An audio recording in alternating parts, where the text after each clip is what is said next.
Hello ဒီနေ့မှာတော့ဝက်ဥရင်ချက်စားပါတယ်ရှင်ဒါကတော့ပြင်ဆင်ထားတာလေးတွေပေါ့နော်ဒါဝက်ဥရဲ့အစာအင်ရဲ့ပေါ့နော်အဲဒီနှစ်ခုကိုတရားစင်ကြအောင်စီပြီးတော့ဒါစားရရှုံမနှလေးမုတ်တင်နေတာဒါကတော့ပေါင်းပစ္စည်းလေးတွေပါဒါထောင်းထားတဲ့ငရုတ်သီးပေါ့ငရုတ်သီးတဲ့ဆိုလို့ရှိရင်စလဲမုတ်ရဲ့စားရဲ့အရှုံမုတ်ကလုံးထည့်ထားတယ်ဒါပူနေတဲ့အိုးတဲ့ကိုကျွန်မစီလေးနည်းနည်းထည့်လိုက်ပဲစီကတော့နည်းနည်းပဲသုံးပါတယ်ဘာလို့လဲဆိုတော့ကျမရေးရပါတော့စီအများကြီးစားလို့ရှိရင်လည်းကျမရေးရအဆင်မပြေနေဘူးအိုးထဲကိုထည့်လိုက်တဲ့ခါကျတော့ငရုတ်သီးတွေထည့်လိုက်တယ်ငရုတ်သီးအယောင်လေးလှနေရောပဲဘာလို့လဲဆိုတော့ငရုတ်သီးကတခါတည်းစားရောချုံမောဆလွင်မောရောတခါတည်းထည့်ထောင်ထားတာမဟုတ်လို့ပေါ့နော်အိုးထဲလေးရောက်အယောင်လေးကသူ့ဘာသူဖြည်းဖြည်းချင်းထွက်လာရဲပြီးတော့လှပြီးတော့တောက်ပြောင်းနေရောပဲအဲ့တော့ငရုတ်သီးရဲလေးရပါပြီငရုတ်သီးရဲလေးရပြီဆိုတော့ကျွန်မကမှွေလိုက်မယ်ပေါ့နော်ဒါတော့ရပါပြီမှွေလိုက်မယ်စီချက်လေးကိုပေါ့နော်နည်းနည်းလေးကိုမှွေလာတဲ့ဒီဒါအယောင်လေးနည်းနည်းထွက်လာတဲ့ဒီကိုကျွန်မတော်တော်ကြကြလေးမှွေလိုက်ပဲမှွေလိုက်တယ်ပေါ့နော်အဲ့လိုမှအနံ့အရတာလေးကအနံ့လေးကမှုကြကြလေးထွက်လာမှာပါချင်းစီချက်ကကြကြတက်လေးပို့ပြီးတော့အနံ့ကောင်းလေးပဲဒါပေမဲ့မတူးရောင်ဘူးတော့ထားရတာပေါ့နော်အဲ့စီချက်လေးနည်းနည်းလေးမှွေထားလိုက်တယ်ပေါ့နော်ငရုတ်သီးစီချက်တက်တာပေါ့နော်အဲ့တော့ငရုတ်သီးစီချက်တက်ထားပြီးရတဲ့အချိန်မှာခဏလေးကျွန်မထားလိုက်တယ်ထားပြီးတော့ကျွန်မကဘယ်လိုပဲဖြစ်ပေါ့နော်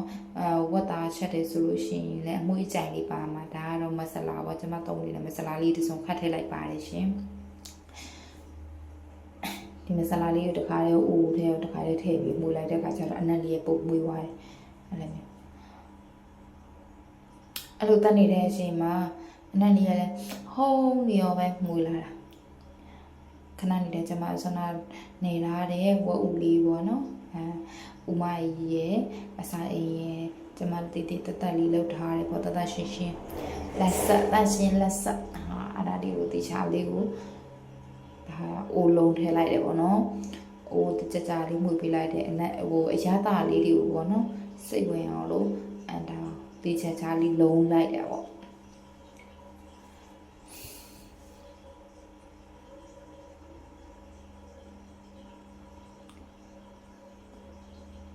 ကဲ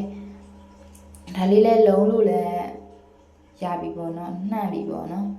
အယောင်လေးလဲတော်တော်လေးကိုနှံ့ပြီဆိုတော့ကျွန်မကဒါအဖုံးလေးနဲ့ဖုံးပါမယ်ရှင်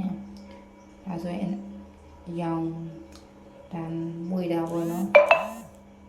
မွေတာအယောင်လေးလဲနည်းနည်းနှံ့လာပြီဦးလေးလဲနှံ့လာပြီပေါ့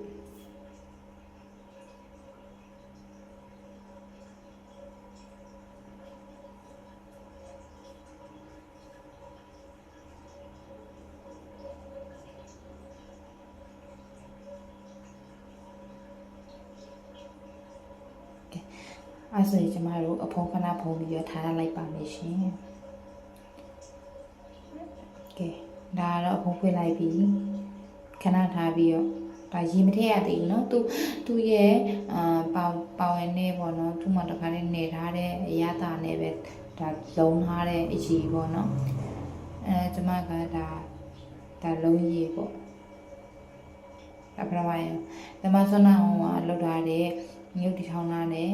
ရေလေးရှိရပေါ့နော်အဲ့ရေလေးတရေထည့်လိုက်တယ်ထည့်ပြီးအနံ့လေးတိချာလေးပေါ့နော်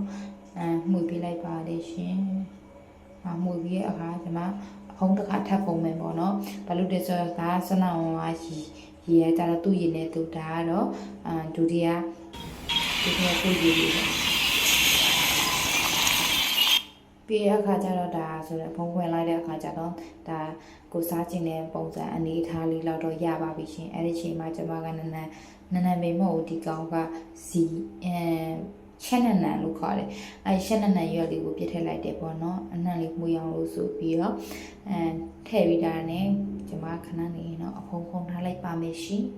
အဖုံးဖုံးပြီးပြဖွင့်တဲ့အခါကျလို့ရှင်အနံ့လေးကတော်တော်လေးမှုကြ